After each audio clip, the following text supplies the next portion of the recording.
Welcome to the Taubman Museum of Art and from the behind the scenes in our vault. I'm Cindy Petersen, the museum's executive director, and with me today I have Mary LaGue. I'm the registrar here.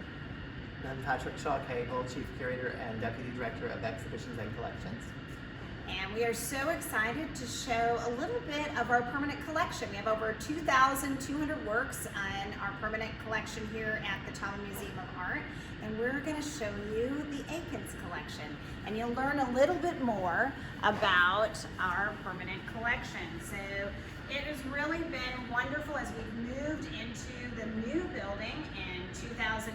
And the collection's growth was really led by the different parts that have come into our permanent collection. The Art Museum's Collectors Circle have contributed to this growth, but the greatest impact has been through two generous and foresighted patrons, the Horace G. Fralin Charitable Trust and Peggy McDowell Thomas. And from 1998 to the present, support from the Horace G. Fralin Charitable Trust has enabled the Art Museum to purchase American masterworks from the 19th and early 20th centuries. And these works create a magnificent context for the long-anticipated gift from Peggy McDowell Thomas, Susan McDowell Eakins' grandniece, who bequeathed her collection to the museum in 2001. And the McDowell family, you'll hear more from Patrick and Mary. They were a very artistic family. Thomas Eakins was a professor at the Pennsylvania Academy of Art, where he met his wife, Susan McDowell, and her sister, Elizabeth, and her brother, Frank. And we have examples of both Susan and Elizabeth's work in this exhibition, and Thomas Eakins. And with that, I'll turn it over to Patrick and Mary, and we're going to focus on a number of works in our collection today from the Peggy McDowell gift.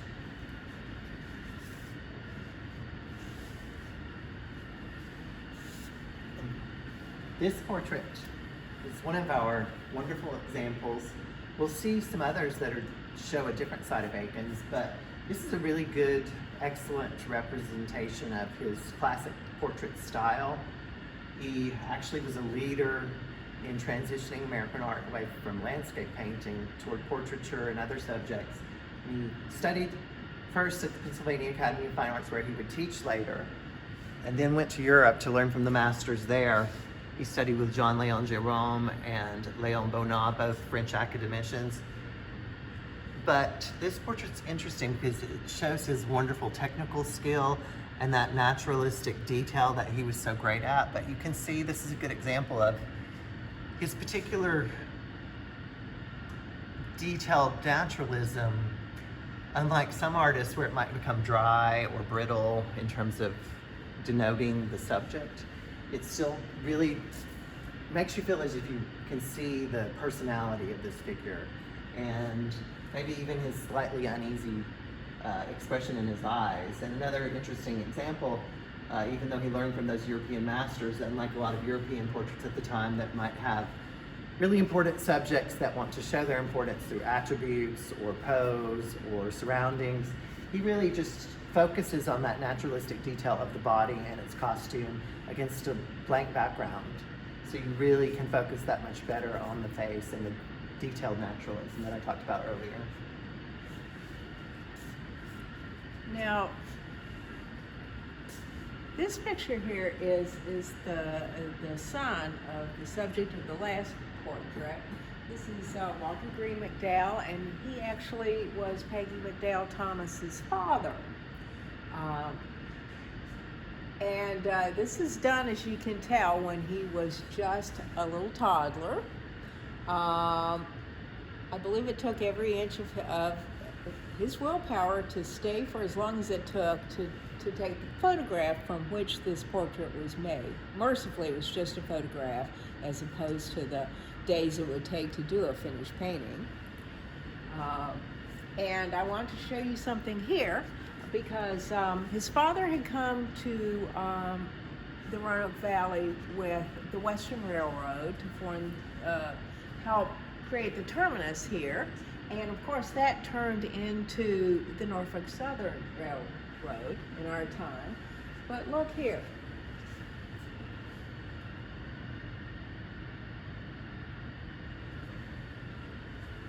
Well, Marion, you can see as you look from the toy all the way up into the hand of the baby is a string, and a lot of toys at that point in time you did pull around, and so I can imagine that the parents and as the baby was the sitter is to give him that in order to distract him, be able to capture that moment in time, or maybe it was one of his favorite toys. And so, if you look, you can, from the gesture and from that expression, it really does look like a grumpy baby. Yes, yes it does. So I'd encourage you, take a look. I'm sure we all have a grumpy baby picture, and you can go ahead and upload that, or a funny picture of the baby. I can just only imagine having to stand still, even for just a short amount of time, for a young child or a baby to get this portrait going. Yes, indeed. So let's go ahead and move to the next two, Patrick and Mary.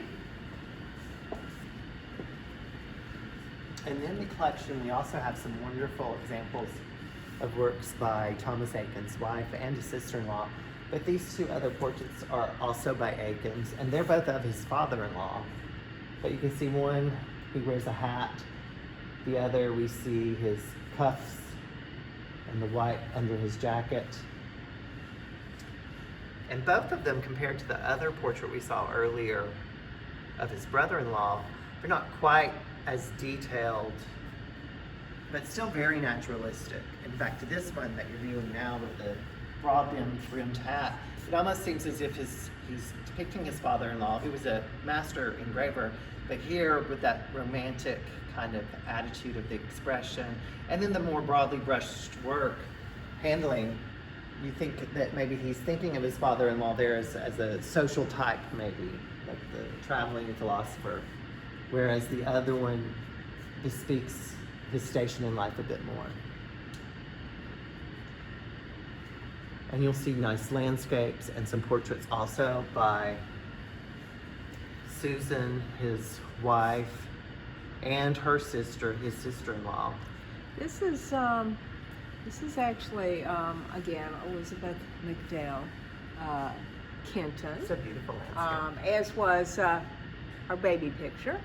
The work above it actually is by the famed painter Ellen Ahrens, who was in Thomas Eakins' circle. And that's an interesting aspect of Eakins as well. After studying in Europe, at the time European academies had very strict rules about female artists, so female artists really didn't properly receive training because of those rules. And the rationale was the male nude model, which was a staple of research. And of course for Eakins, anatomy studies, and that's something he used photography for, to know the figure really well. He was quite forward thinking.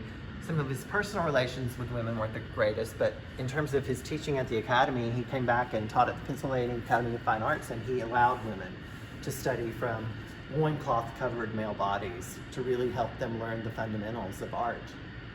And to give you a little perspective on that, before that, to learn anatomy, these ladies got to do cows. Yes. That's a behind the scene tidbit information. Yeah. I'd love to move to Eakins here, where Mary can assist in that description, but this is one of my favorite paintings of the portrait of William Shaw Ward and how it is unfinished. And this is one we use as a teaching tool to talk about hands, to talk about the unfinished part.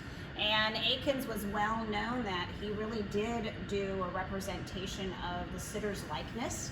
And so, which wasn't sometimes all that popular. No, indeed not. This work of Ms. Ward was commissioned. She had done a portrait, or rather Eakins had done a portrait of her brother-in-law. And so they had Eakins start this one. Ms. Ward's husband encountered some financial difficulties, and they had to regroup. And this is where they were when they got to that point. They paid Thomas Eakins for the work done. And that's why we see it as an unfinished Yes. piece of the unfinished part in the back with the chair. And take note of the hands. The hands is one of the most difficult parts for drawing and painting. And we just had Julie Speed here, and this was a working woman. And you can see that part in the hands compared to maybe another painting where you'll look at hands that are more, not as more dainty and well taken care of versus a working woman's hands in this case from Mrs. Ward. And Julie Speed was just here for our artist talk, and as Patrick was doing that Q&A, she talked about, you asked her, why are your, in many of your paintings you're showing fingers, and what was her reply again? Yes, she said hands are very difficult for one thing. So once she really mastered, she went all out.